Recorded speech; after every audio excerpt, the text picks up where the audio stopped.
Hi kitchen makers. இன்றைக்கி முட்டை Manchurian எப்படி பண்ணலான்னு பார்க்க போகிறோம். இது ரொம்பவே நல்லாயிருக்கும். சப்பாத்தி, நான் இதுக்கெலாம் ரொம்ப நல்லாயிருக்கும். பாருங்கள், இதில் நான் வந்து 5 முட்டை எடுத்துக்கிறேன். இது கூட நம்ம தேவையான ஸ்பைசஸ்லாம் ஆட் பண்ணிடலாம். கொஞ்சம் போல் ஃபஸ்ட்டு இதுக்கு தேவையான அளவு சால்ட் ஆட் பண்ணிக்கிறேன். அதுக்கப்புறமா இது கூட மிளகுத்தூள் கொஞ்சம் போல் எடுத்துக்கிறேன். இதில் வந்து இந்த ஸ்பைசஸ் எல்லாம் கண்டிப்பாக ஆட் பண்ணுங்கள். இதில் ஏதாவது ஒன்று நீங்கள் மிஸ் பண்ணீங்க அப்படின்னா, நம்ம கடைசியாக அந்த மஞ்சூரியன் சாப்பிடும் போதுல முட்டை வந்து ரொம்பவே ஒரு டேஸ்ட்லெஸ்ஸாக தெரியும். சாப்பாட்டில் ரொம்ப சப்புன்னு இருக்கிற மாதிரி இருக்கும். இப்போ நான் சில்லி சாஸ் ஆட் பண்ணுறேன். ஒரு 1/4 டேபிள் ஸ்பூன் ஆட் பண்ணுறேன். உங்களுக்கு காரம் அதிகம் தேவை அப்படின்னு நீங்கள் நினச்சிங்கன்னா இன்னும் கொஞ்சம் எக்ஸ்ட்ராவே நீங்கள் ஆட் பண்ணிக்கலாம். இப்போ கரம் மசாலா, இது கூட கொஞ்சம் போல் மிளகாய்த்தூள். இப்போ இது எல்லாத்தையும் நல்லா பீட் பண்ணி எடுத்து வச்சுக்கோங்க. இது நீங்கள் நல்லா பீட் பண்ணி எடுத்து வச்சுக்கிட்டீங்க அப்படின்னா உங்களுக்கு வந்து இந்த ஸ்பைசஸ்ஸு, இந்த கெச்சப் எல்லாமே ஓரளவுக்கு மிக்ஸ் ஆகிற மாதிரி நல்லா அடிச்சுக்கோங்க. சரிங்களா? இப்போ ஒரு பாத்திரத்தில் நல்லா எண்ணெய் தடவ போகிறேன். எண்ணெய் தடவிட்டு இப்போ நம்ம அடித்து ரெடி பண்ணி வச்சுருக்கோம் இல்லையா, 5 முட்டை ஸ்பைசஸ் எல்லாம் ஆட் பண்ணி அதை வந்து இதில் சேர்த்து வேக வச்சு எடுத்து வச்சுக்கலாம். இதுதான் இந்த இதோட ஃபஸ்ட்டு ஸ்டெப்பு.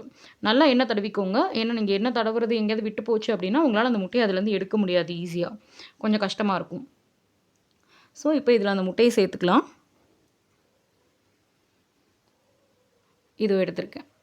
எஸ், இந்த முட்டையை வந்து இதில் சேர்த்துட்டு நான் வேக வைக்க போகிறேன். ஒரு பாத்திரத்தில் கொஞ்சம் போல் தண்ணி ரொப்பி அதில் கொஞ்சம் போல் ஒரு சின்ன ஸ்டாண்டு வச்சுட்டு அது வந்து நான் ஆல்ரெடி பாயில் பண்ணிகிட்ருக்கிறேன்.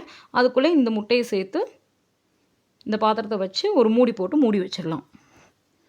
இப்போ இது மூடி வச்சுட்டு இது வேகிற டைமுக்குள்ளே நம்ம இதுக்கு வந்து இன்னொரு இன்க்ரீடியன்ட் ரெடி பண்ணிடலாம். 2 டேபிள் ஸ்பூன் மைதா எடுத்துக்கிறேன் நான் வந்துட்டு ஒரு பவுலில். அது கூடவே இப்போ 2 1/2 டேபிள் ஸ்பூன் மைதா அப்படின்னா 2 1/2 டேபிள் ஸ்பூன் கார்ன்ஃப்ளவர் சோள மாவு எடுத்துக்கிறேன். இது கூட உப்பு, மிளகுத்தூள் இது எல்லாமே சேர்த்து நல்லா தண்ணி கலந்து இந்த கோதுமை மாவு நம்ம கரைப்போம் இல்லையா தோசைக்கு, அந்த பதத்தில் கரைச்சி எடுத்து வச்சுக்கோங்க. ரொம்ப தண்ணியாகவும் இருந்துட வேணாம். மிளகுத்தூள், உப்பு இது 2யும் சேர்த்து தண்ணி சேர்த்து கொஞ்சம் கொஞ்சமாக சேர்த்து நல்லா கட்டிப்படாமல் கோதுமை தோசை மாவு பதத்தில் கலந்து எடுத்துக்கோங்க. இது போல் எஸ், நல்லா கலந்து இது போல் எடுத்துக்கலாம். இப்போ நான் இன்னொரு பக்கமாக பூண்டு, இஞ்சி, வெங்காயம், குடை மிளகாய் இது எல்லாமே எடுத்துக்கிறேன். பூண்டு வந்துட்டு நீங்கள் உங்களோட தேவையான அளவுக்கு தான். ஸோ இப்போ வந்து பார்த்திங்கன்னா இது முட்டை ரெடி ஆயிடுச்சு. நல்லா ஆற வச்ச பிறகு இது போல் கட் பண்ணுங்கள். இல்லைனா உங்களுக்கு அது கொதறி கொதறி வரும். உங்களால் அதை கட் பண்ண முடியாது பீசஸாக. ஸோ இது போல் நல்லா எடுத்துட்டு ஒரு இதில் நான் மாற்றிக்கிறேன். ஒரு சாப்பிங் போர்டில் மாற்றிட்டு இப்போ இது சின்ன சின்ன பீசஸாக நான் கட் பண்ணி எடுத்துக்கிறேன். பாருங்கள், இது போல் உங்களால் எவ்வளோ தூரம் ஈஸியாக கட் பண்ணிக்க முடியுமோ அவ்வளோ ஈஸியாக கட் பண்ணிக்கோங்க. உங்களுக்கு என்ன ஷேப் வேணுமோ அந்த ஷேப்பில் நீங்கள் கட் பண்ணிக்கலாம். அது வந்து நம்மளோட இஷ்டம் தான். நல்லா கட் பண்ணி எடுத்துக்கோங்க. இதோ இது போல் நீங்கள் பார்த்தீங்கன்னா தெரியும். ஃபுல்லாகவே ஸ்லைஸ் பண்ணிட்டேன். ஒரு சில துண்டுகள் நீளமாகவும் இருக்கும், அதனால ஒன்றும் இல்லை. இப்போ நம்ம ரெடி பண்ணி வச்சுருக்க அந்த மாவு ரெடி பண்ணியிருக்கோம் இல்லையா, அதில் இது எல்லாத்தையும் போட்டு நல்லா பெரட்டி பொரித்து எடுக்க போகிறோம். பாருங்கள், இது போல் நல்லா பெரட்டி எடுத்துக்கோங்க. நல்லா பெரட்டி எடுத்த பிறகு இந்த பக்கம் நான் வந்து ஒரு பேனில் எண்ணெய் காய வச்சுருக்கேன். அதில் போட்டு இது நல்லா பொரித்து எடுத்துக்க போகிறேன் நான். ஓரளவுக்கு பொன்னிறமாக வந்தால் போதும். ஏன்னா ஆல்ரெடி நம்ம என்ன சொல்கிறது, முட்டையும் வந்து நம்ம வேக வச்சுட்டோம். அதனால் பிரச்சனை இல்லை. இந்த மாவில் இருக்க பச்சை வாசனை போய் இது எல்லாமே கிறிஸ்பியாக மாறுற அளவுக்கு நம்ம பொரித்து எடுத்துக்கிட்டால் போதுமானது. எண்ணெய் காஞ்சிடுச்சு. இப்போ வந்துட்டு இதில் நம்ம ஒன்று ஒன்றா ஆட் பண்ணி நம்ம பொரித்து எடுத்துடலாம். இந்த மாவோடு சேர்த்து போடுறதுனால ஒன்றும் பிரச்சனையே கிடையாது. இந்த மாவு வந்துட்டு என்னென்னா நல்லா கிறிஸ்பியாக தான் இருக்கும்.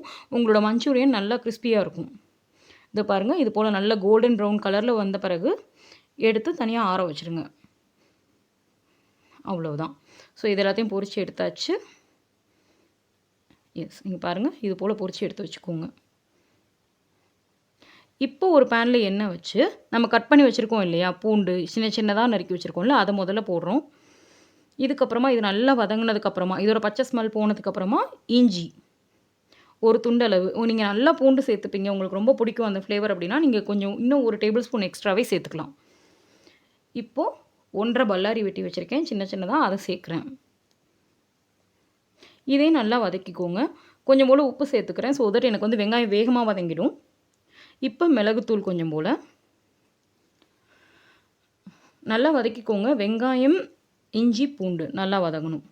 இப்போது 2 table spoon chilli sauce, red chilli sauce, 2 table spoon ketchup, tomato ketchup, தக்காளி கெச்சப் இப்போ ஒரே 1 டேபிள் ஸ்பூன் அல்லது 1 1/2 டேபிள் ஸ்பூன் சோயா சாஸ். உங்களோட சோயா சாஸ் ரொம்ப காட்டமா இருக்கும் அப்படின்னா 1 டேபிள் ஸ்பூன் சேர்த்துக்கோங்க. கொஞ்சம் லிக்விடா தான் இருக்குது அப்படின்னா நீங்கள் 1 1/2 டேபிள் ஸ்பூன் சேர்த்துக்கலாம். இப்போ இது எல்லாமே சேர்த்து நல்லா வதங்கட்டும். எவ்வளோ தூரம் இதை நல்லா வதக்க முடியுமோ அவ்வளோ தூரம் நல்லா வதக்கிடுங்க. ஏன்னா வந்துட்டு அடுத்து நம்ம குடைமிளகாய் போட்டுட்டோம், இந்த கேப்சிகம் போட்டுட்டோம் அப்படின்னா இது ரொம்ப நேரம் வதங்குறதுக்கு தேவையில்லை. இது வந்து லேசாக வதங்கினாலே போதும். உங்களுக்கு வந்து கொஞ்சம் கிறிஸ்பியாக இருக்கும் மஞ்சூரியன் வந்துட்டு. மஞ்சூரியன் கிறிஸ்பியாக இருக்கணும்னா நீங்கள் குடமிளகாய் இது ஸ்ப்ரிங் ஆனியன் கூட நீங்கள் ஆட் பண்ணிக்கலாம். அது ஆப்ஷனல். அவ்வளோதான். இப்போ நம்ம ரெடி பண்ணி வச்சுருக்க இந்த முட்டையை இதோட சேர்த்துடலாம். சேர்த்து நல்லா இதோட ஒரு பெரட்டிருங்க. இப்போ நீங்கள் வந்து இது ட்ரையாக சாப்பிடணும், ஒரு ஸ்நாக்ஸ் டைமில் நீங்கள் இது செய்கிறீங்க அப்படின்னா இது ட்ரையாகவே நீங்கள் இப்படியே பெரட்டி இறக்கிடலாம்.